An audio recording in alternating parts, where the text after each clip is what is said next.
রাজধানীর হাতিরপুল বাজারে আছেন সহকর্মী সাদাত হাবিবি সেতু যুক্ত হচ্ছে তার সাথে। সেতু, সাপ্তাহিক ছুটির দিনের পণ্যের সরবরাহ কেমন দেখছেন এবং গত সপ্তাহের তুলনায় এ সপ্তাহে বাজারের তারতম্য কতটুকু রয়েছে জানাবেন বিস্তারিত।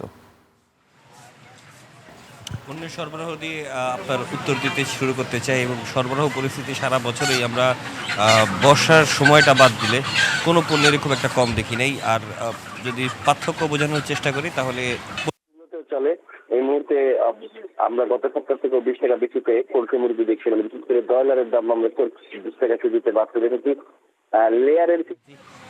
লেয়ারের কেজিও আমরা আজকে 400 টাকা দেখছি, যেটি আসলে স্বাভাবিকের থেকে বেশি। আর এর বাইরে সোনালী মুরগি এবং দেশি মুরগির এই দামগুলো আসলে দরাদরির উপর নির্ভর করে। অনেকেই যেই দাম রয়েছে তার থেকে কমেও নিতে পারেন, আবার এর থেকে বেশি দামও অনেক ক্ষেত্রে অনেক জায়গায় হাঁকায়। মানে আমি বোঝানোর চেষ্টা করছি, কাউরান বাজারে কিন্তু এই পোলট্রি মুরগির দাম আরেকটু কম।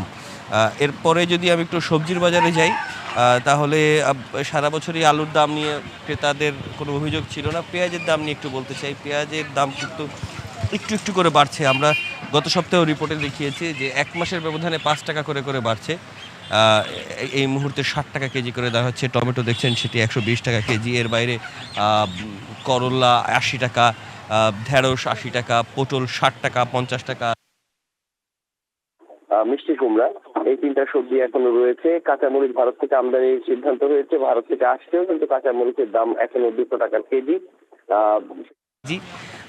সেটি অভ্যন্তরীণভাবে কাঁচামরিচের উৎপাদন এবার কম হয়েছে, সুতরাং আমদানি করার পরও এখনও বাজারে খুব দাম রয়েছে। যে বিষয়টি বলতে চাই যে আমরা বাজারে যারা রয়েছেন, যারা বাজারে ক্রেতা রয়েছেন, তারা কিন্তু বলছেন যে এই দামে তাদের নাভিশ্বাস হয়ে যাচ্ছে। তারা এক ধরনের বাজার মনিটরিং চাচ্ছেন, যদিও বাজার মনিটরিংয়ের কোনো পরিস্থিতি অন্ততপক্ষে সকাল থেকে আমরা কোথাও দেখি নাই। আর এর বাইরে যেটির ছবি আপনারা দেখছেন না, মানে মাছের বাজারে, সেই মাছের বাজারের দামে যদি আমি কম্পেয়ার করি তাহলে খুব বেশি দামের হয়তো বা পরিবর্তন নাই, কিন্তু যেই স্কেলে দামটা বেড়েছিল সেখান থেকে আর কমে নাই। মানে এর থেকে দাম যদি আরও বাড়ে তাহলে অনেক ক্ষেত্রে নিম্ন আয়ের মানুষগুলো আমিষ কিংবা মাছের আর হয়তো বা কিনতে তাদের খুব কষ্ট হয়ে যাবে।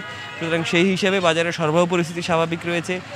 বেড়েছে, আবার 10 টাকা কমতেও পারে কিছু কিছু জিনিসে, কিন্তু সার্ভিস বাজারটা যেভাবে উঁচু অবস্থায় ছিল, বিশেষ করে জুলাই মাসে বাজারের যে উল্লম্ফন ছিল সেটা থেকে খানিকটা কমলেও এখনো বাজার আসলে স্বাভাবিক পরিস্থিতিটা আসলে বলা যাচ্ছে না।